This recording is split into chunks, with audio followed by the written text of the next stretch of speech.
नमस्कार बच्चों, कैसे हैं आप सभी। उम्मीद करता हूं कि बहुत अच्छे से होंगे।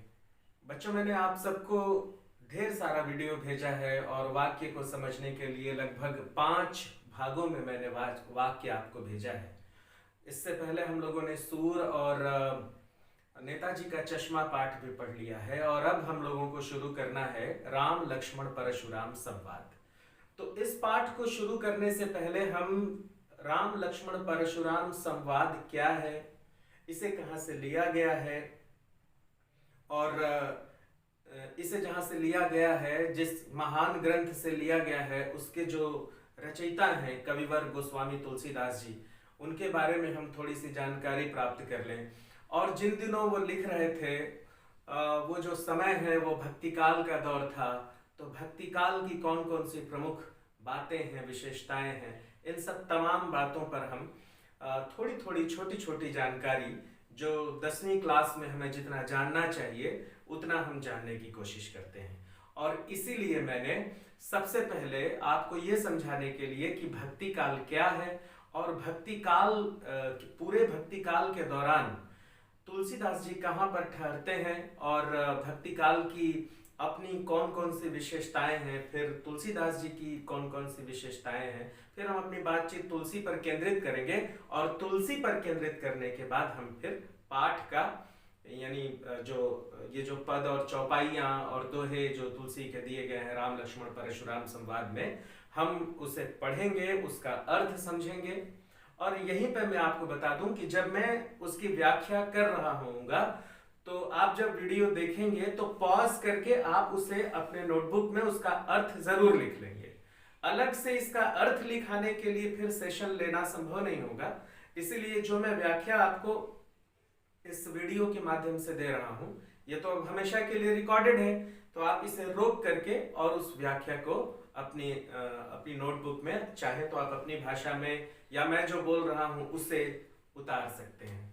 तो चलिए बच्चों, आज हम पढ़ना शुरू करते हैं। बिना देर किए हम विषय पे आते हैं और सबसे पहले भक्ति काल को समझते हैं। देखिए बच्चों, आप सभी जानते ही हैं राम लक्ष्मण परशुराम संवाद हमारे पाठ का नाम है और इसके रचयिता हैं तुलसीदास जी। इसका जो मूल ग्रंथ है वह है रामचरितमानस। आप सभी जानते ही हैं कि रामचरितमानस वह ग्रंथ है जिसे बहुत ही आदर और सम्मान प्राप्त है, और मैं ये कह सकता हूँ कि लगभग सभी घरों में रामचरितमानस बहुत पूजनीय है और उसे हर घर में पूजा करने वाले स्थान पर रखा गया है। उसमें से एक प्रसंग लेकर के राम लक्ष्मण परशुराम संवाद आपको पढ़ने के लिए दिया गया है। ये प्रसंग है कि जब श्री राम धनुष तोड़ते हैं और स्वयंवर में विजयी होते हैं और माता सीता से उनका विवाह होता है। तो आइए इससे पहले हम भक्ति काल के बारे में थोड़ा समझें।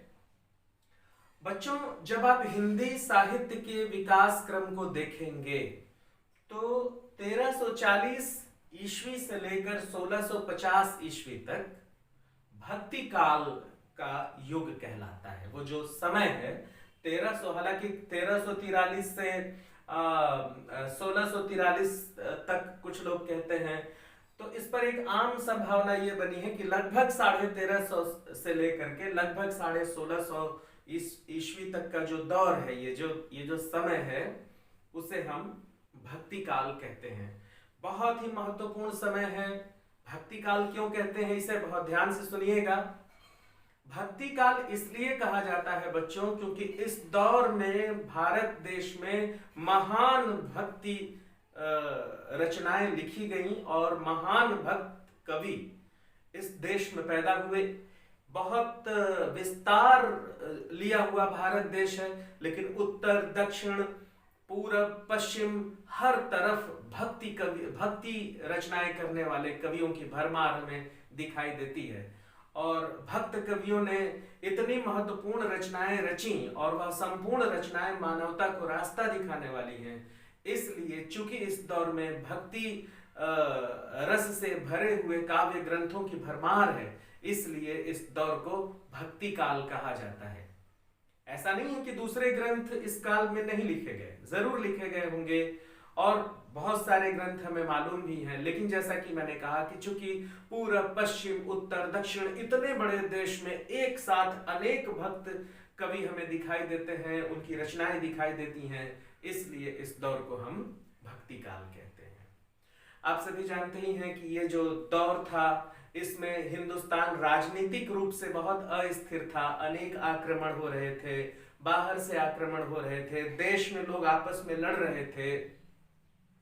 ऐसे समय में भक्त कवियों को लगा कि भगवान के माध्यम से ही समाज में नैतिकता का संचार हो सकता है। भक्ति रचनाओं के माध्यम से ही लोगों में हम ज्ञान, प्रेम, एक दूसरे के प्रति भाईचारा, इन सभी चीजों का संचार कर सकते हैं। लोगों को लगने लगा कि ईश्वर ही एकमात्र सहारा है, जिनके शरण में जाने पर, जिनकी शरण में जाने पर हमें राहत मिल सकती है, मोक्ष मिल सकता है, हम सभी आपस में न लड़ें, इसलिए भक्त कवियों ने भक्ति की रचनाएं शुरू की। अब देखिए बच्चों, आइए हम इसका जो एक डिवीजन है, एक जो विभाग है बहुत सारा, जो हमने भक्ति काल को कई शाखाओं में बांटा है, उन शाखाओं को समझने की कोशिश करते हैं। देखिए, भक्ति काल में दो तरह के कवि हुए, दो तरह के कवियों की शाखाएं हुई, एक सगुण भक्ति और एक निर्गुण भक्ति। सगुण भक्ति ऐसे कवि जो, ऐसे संत कवि कहना चाहिए, ऐसे संत कवि जो कहते थे कि ईश्वर का एक रूप होता है और ईश्वर ऐसे दिखते हैं और हम उनकी पूजा करते हैं, उन्हें कहा गया सगुण मार्गी कवि। लेकिन कुछ कवि ऐसे हुए जिनका कहना था कि ईश्वर का कोई रूप नहीं होता, ईश्वर निराकार होते हैं और ईश्वर का साकार रूप हमने आज तक देखा नहीं है, इसलिए हम कैसे भरोसा करें, ईश्वर एक शक्ति है जिनकी हमें पूजा करनी चाहिए। ऐसे कवि जो हुए उन्हें निर्गुण भक्ति शाखा के कवि कहा गया। इसलिए आप देखेंगे मैंने यहां पर लिखा है सगुण भक्ति शाखा के कवियों में मैंने कहा साकार ब्रह्म, मतलब कि जिनका आकार है, और निर्गुण भक्ति शाखा के कवियों के लिए मैंने लिखा निराकार ब्रह्म, मतलब जो निराकार ईश्वर की उपासना करते हैं। ठीक है, इसको ऐसे समझिए कि सगुण भक्ति जब हम कहते हैं तो ईश्वर का आकार हम मानते हैं, तो हम मानते हैं ना भाई कि रामचंद्र जी ऐसे दिखते थे, कृष्ण जी ऐसे दिखते थे, शंकर जी ऐसे दिखते थे, विष्णु ऐसे दिखते थे, तो हम उनका एक आकार मान के चलते हैं। ठीक है, तो उसे हम सगुण कहते हैं। लेकिन निर्गुण ब्रह्म में ईश्वर का आकार नहीं होता, हम सीधे जो एक प्राकृतिक शक्ति है उसकी पूजा करते हैं। हम ये मानते हैं कि कोई ईश्वर दिखने वाला नहीं है, इसलिए उसका आकार नहीं है, इसलिए ये निराकार ब्रह्म कहे गए। यहां तक समझ में आया ना? अब देखिए, सगुण भक्ति की जब मैं बात कर रहा हूं तो मैंने कहा कि राम ऐसे हैं, श्री कृष्ण ऐसे हैं, विष्णु ऐसे हैं, तो जो लोग राम जी को मानने लगे, जो लोग ये कहने लगे कि श्री राम ही ईश्वर हैं और श्री राम के ही माध्यम से हम भक्ति करेंगे, उन्हें ही अपना आदर्श मानेंगे, वही हमारे भगवान हैं, ऐसे जो कवि हुए, वह शाखा जो कहलाई वो राम भक्ति शाखा कहलाई। और राम जी का भजन करने वाले, राम जी को स्मरण करने वाले, राम को अपना देवता मानने वाले जो कवि हुए, वे राम भक्ति शाखा के कवि कहलाए। और जैसा कि आप जानते ही हैं कि रामचरितमानस की जो रचना है उसे तुलसीदास जी ने किया, तो तुलसीदास जी चूंकि राम को अपना इष्ट मानते हैं, इसलिए बिल्कुल स्पष्ट है कि रामचंद्र जी, तुलसीदास जी राम भक्ति शाखा के कवि कहलाए। अब इसी सगुण भक्ति में कुछ कवि कृष्ण जी को अपना इष्ट मानते थे, कृष्ण को अपना ईश्वर मानते थे, कहते थे कि कृष्ण ही सब कुछ है, तो वह जो शाखा कहलाई वह कृष्ण भक्ति शाखा कहलाई। और आप सभी जानते ही हैं, अभी आपने पहला ही पाठ जो पढ़ा है कविता का, वह सूरदास जी का पढ़ा है, और सूर ने कृष्ण के बारे में आपको बताया। कृष्ण के संबंध में उनकी रचनाएं हैं। गोपियां कृष्ण के बारे में जिक्र करती हैं उद्धव से, कृष्ण को अपना प्रेमी मानती हैं, कृष्ण से प्रेम करती हैं। तो सूरदास, जिन्हें सूर के पद आपने पढ़ा ना, वो कृष्ण भक्ति शाखा के कवि थे। तो आप पहले कृष्ण भक्ति शाखा के प्रमुख कवि सूरदास जी को पढ़ लिए हैं। अब देखिए राम भक्ति शाखा के प्रमुख कवि तुलसीदास जी का रामचरितमानस से लिया हुआ एक अंश आप राम लक्ष्मण परशुराम संवाद पढ़ने जा रहे हैं। ठीक है, अब आइए हम निर्गुण भक्ति शाखा की ओर चलते हैं। सगुण भक्ति शाखा में तो हमने राम भक्ति और कृष्ण भक्ति देख लिया। राम भक्ति शाखा तुलसीदास, रामचरितमानस, कृष्ण भक्ति सूरदास, मीराबाई, रसखान। मीराबाई ने भी कृष्ण के बारे में ही लिखा है, उनसे वो प्रेम करती हैं। रसखान भी कृष्ण के चाहने वाले हैं, कृष्ण को बहुत स्नेह करते हैं, उन्हें अपना ईश्वर मानते हैं। रसखान भी कृष्ण भक्ति के कवि हैं। अब आइए निर्गुण भक्ति की ओर चलते हैं। जैसा कि मैंने आपको बताया कि निर्गुण भक्ति धारा के जो कवि हैं वो ईश्वर के साकार रूप को नहीं मानते हैं। तो फिर क्या मानते हैं? दो तरह से वे ईश्वर को मानते हैं। उनका मानना है कि कुछ निर्गुण भक्ति शाखा के जो कवि हैं वो ये मानते हैं कि ज्ञान ही ईश्वर है। आप ज्ञान हासिल करेंगे तो आपको रास्ता दिखाई देगा, आप ज्ञान हासिल करेंगे मोक्ष प्राप्त करेंगे, ज्ञान ही सब कुछ है। तो जो व्यक्ति ज्ञान को मोक्ष का रास्ता मानते थे और ईश्वर की प्राप्ति का रास्ता, ईश्वर तक पहुंचने का जो मार्ग है वह ज्ञान है, ज्ञान से आप ईश्वर तक पहुंच सकते हैं, ऐसा मानने वाले जो कवि हुए वे ज्ञान मार्गी कहलाए। क्या कहलाए? ज्ञान मार्गी। और प्रेम मार्गी, निर्गुण भक्ति शाखा के दूसरे प्रकार के जो कवि हुए वे प्रेम मार्गी हुए। प्रेम मार्गी मतलब ईश्वर तक पहुंचने के लिए आपको प्रेम का रास्ता चुनना पड़ेगा। प्रेम ही ईश्वर तक ले जाने वाला रास्ता है। जो ऐसा कहते हैं वे प्रेम मार्गी हुए। आप संत कबीर को तो जानते ही होंगे, कौन नहीं जानता है संत कबीर को। आपने कक्षा 9वीं में कबीर के दोहे पढ़े हैं, है ना, कबीर की साखियां पढ़ी हैं। ये कबीर हैं, ये कबीर भक्ति काल की निर्गुण शाखा के ज्ञान मार्गी कवि आपको दिखाई देते हैं। क्योंकि कबीर का मानना था कि ज्ञान ही आगे जाने का, ज्ञान ही ईश्वर तक पहुंचाने का रास्ता है। अब प्रेम मार्गी की बात करें, मलिक मोहम्मद जायसी हैं, कुतुबन हैं, मंझन हैं, उस्मान हैं, ये सारे कवि हैं जो प्रेम मार्गी हैं, जिनके बारे में शायद आप बहुत ज्यादा नहीं जानते होंगे, पढ़े भी नहीं होंगे। बड़ी कक्षाओं में जाएंगे तब आप प्रेम मार्गी कवियों के बारे में पढ़ना शुरू करेंगे। फिलहाल तो छोटी कक्षाओं में कबीर हो गए, सूरदास हो गए, मीराबाई हो गई, रसखान हो गए। आपने रसखान और सूर दोनों को 9th कक्षा 9 में पढ़ा है। रसखान को आपने पढ़ा है ना कि मानुस हो तो वही रसखान, बसों ब्रज गोकुल गांव के ग्वारन याद आया, वही रसखान ही है। और अब हम राम भक्ति शाखा तुलसीदास जी के बारे में पढ़ेंगे। तो बच्चों ये एक छोटा सा परिचय था आपका भक्ति काल को लेकर के। अब आइए दो तीन बातें, मोटी मोटी बातें भक्ति काल के बारे में और समझ ले। जैसा कि मैंने आपको बताया कि भक्त कवियों की रचनाएं, बहुत सारी रचनाएं इस दौर में देखने को मिलती हैं। भारत जैसे विशाल देश में पूरब पश्चिम उत्तर दक्षिण हर तरफ भक्त कवि हमें दिखाई देते हैं। दूसरी जो प्रमुख बात है वो ये है कि इस समय राजनीतिक रूप से भारत देश बहुत अस्थिर दिखाई देता है। हर तरफ झगड़ा, लड़ाई, आक्रमण, युद्ध, ये सारी चीजें दिखाई दे रही हैं। ऐसे में भक्ति की रचनाएं मनुष्य को प्रेम करना सिखाती हैं, मनुष्य को मानवता सिखाती हैं, मनुष्य को एक दूसरे का सम्मान करना सिखाती हैं, मनुष्य की गरिमा में आस्था व्यक्त करना सिखाती हैं। ये सब भक्ति काल की विशेषताएं हैं, भक्ति काल के साहित्य की विशेषताएं हैं। लोगों को लगा कि ईश्वर ही हमें इन सभी माहौल से, इस वातावरण से बचा सकते हैं, ईश्वर के शरण में जाने की जरूरत है। तो लोग अपनी अपनी तरह से रचनाएं कर रहे थे, कविताएं लिख रहे थे, गद्य भी लिखे जा रहे थे, पद्य भी लिखे जा रहे थे और लोगों को आगे बढ़ने का एक रास्ता दिया जा रहा था। यहीं पर मैं आपको बता दूं कि पूरे हिंदी साहित्य का जो स्वर्ण युग है उसे भक्ति काल को ही स्वर्ण युग कहा जाता है।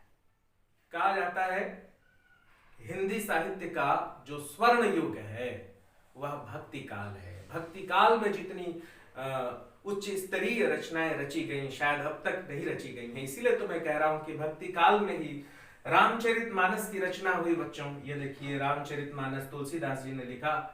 रामचरितमानस आज घर घर में है, जो उसी दौर में लिखी गई। तो बच्चों बहुत ही महत्वपूर्ण यह समय है, भक्ति काल का दौर है। इसमें एक से एक श्रेष्ठ कवि हुए। अब आइए हम कुछ बातें तुलसीदास जी के बारे में करते हैं। जैसे ही आप पाठ शुरू करिएगा तो पहले ही पन्ने में तुलसीदास जी का जीवन परिचय दिया हुआ है, उसे आप खोल लीजिए और मैं यहाँ पर उससे कुछ महत्वपूर्ण बातें लिखता हूँ और उसे हम समझने की कोशिश करते हैं। तो मैं इसे मिटाता हूँ और उसे लिखता हूँ।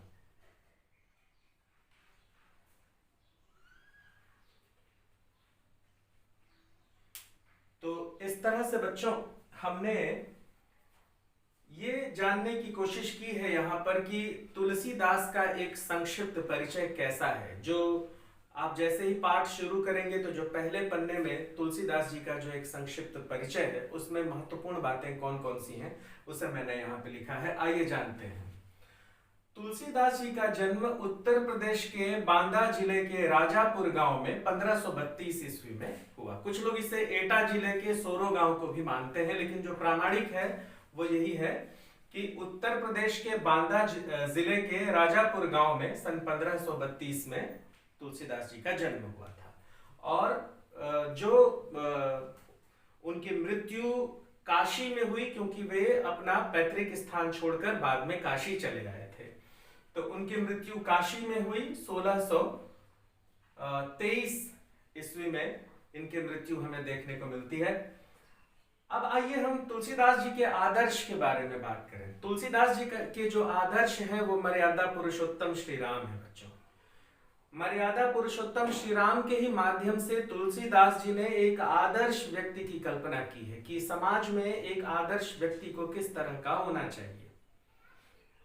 मर्यादा पुरुषोत्तम श्री राम के माध्यम से तुलसीदास जी ने अनेक मानवीय आदर्शों को स्थापित किया है। वो ये बताते हैं कि मनुष्य के भीतर नीति किस तरह की होनी चाहिए, मनुष्य के भीतर प्रेम होना चाहिए, शील होना चाहिए, मनुष्य को बहुत विनयी होना चाहिए, विनम्र होना चाहिए, मनुष्य के भीतर त्याग की भावना होनी चाहिए, मानवता की भावना होनी चाहिए। मर्यादा पुरुषोत्तम श्री राम के आदर्श के माध्यम से तुलसीदास जी ने इन जीवन के आदर्शों को स्थापित करने की कोशिश की है और इसमें बहुत सफल भी हुए हैं। बच्चों फिर आप देखते हैं कि अब आइए हम रचनाओं की बात करें। यूं तो तुलसीदास जी की अनेक रचनाएं हैं, लेकिन उसमें जो 3 महत्वपूर्ण रचनाएं हैं उन्हें मैं आपके सामने रख रहा हूं। सबसे जो सर्वश्रेष्ठ रचना है वह है रामचरितमानस।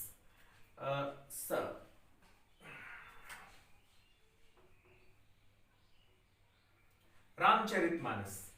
और उसके बाद जो दूसरी बहुत ही महत्वपूर्ण उनकी रचना है वह है विनय पत्रिका। फिर कवितावली है, इसके अलावा गीतावली है, कृष्ण गीतावली है, दोहावली है, अनेक रचनाएं उन्होंने लिखी हैं। अब भाषा की बात आती है कि किस भाषा में, किस बोली में उन्होंने अपनी रचनाएं की हैं। यूं तो तुलसीदास जी अवध क्षेत्र के रहने वाले थे बच्चों, और अवधी भाषा पर उनका एक अधिकार था, लेकिन ऐसा नहीं है कि दूसरी भाषाएं उनसे छूट रही हैं।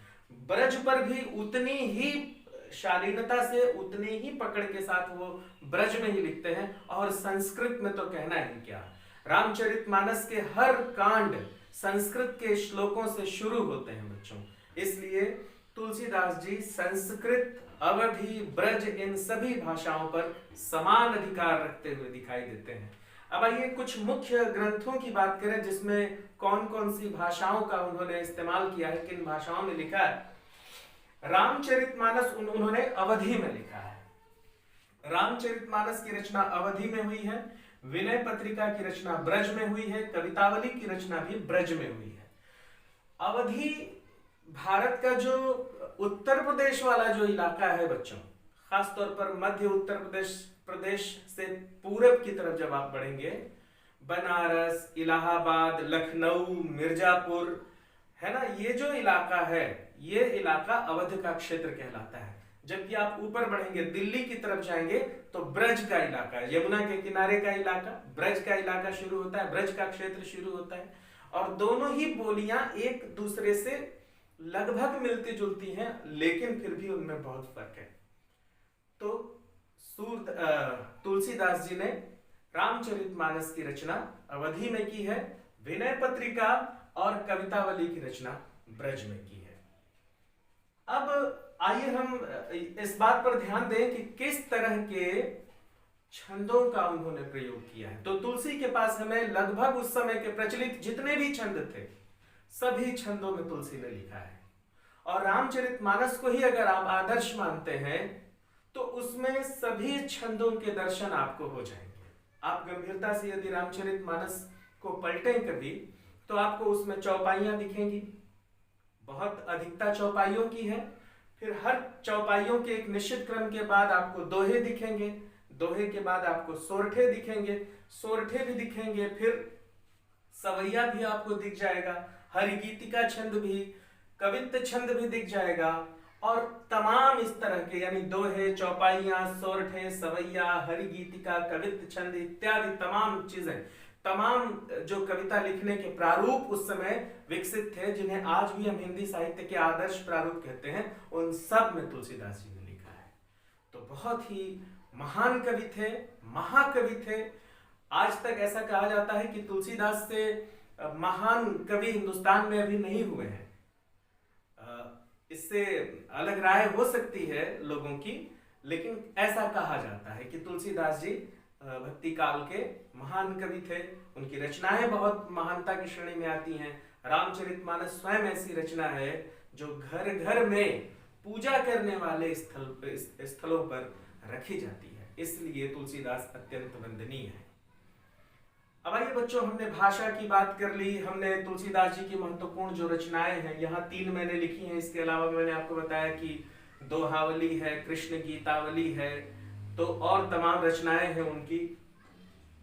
उनके जो आदर्श हैं वह नीति, स्नेह, शील, विनय, त्याग, मानवता इत्यादि का आदर्श उन्होंने भगवान श्री राम के माध्यम से लोगों के सामने रखा है।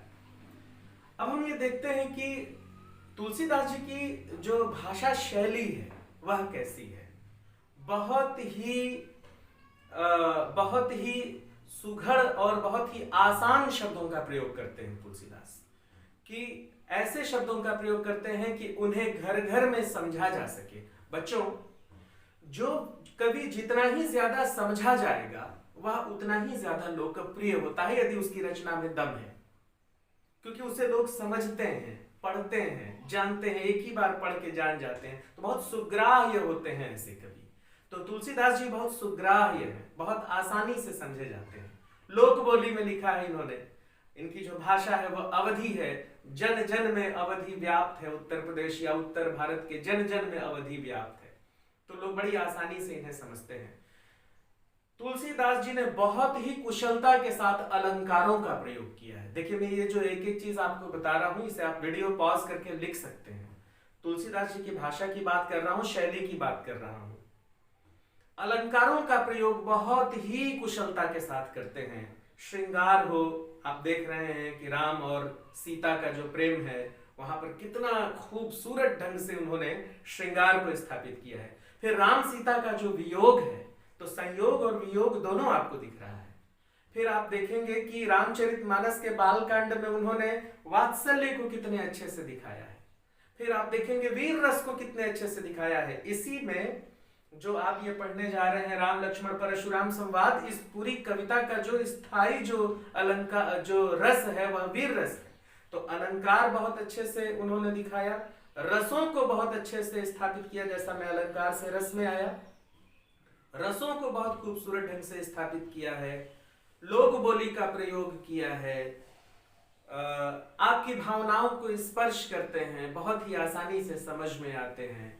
तो ये सब तमाम विशेषताएं हैं तुलसी की।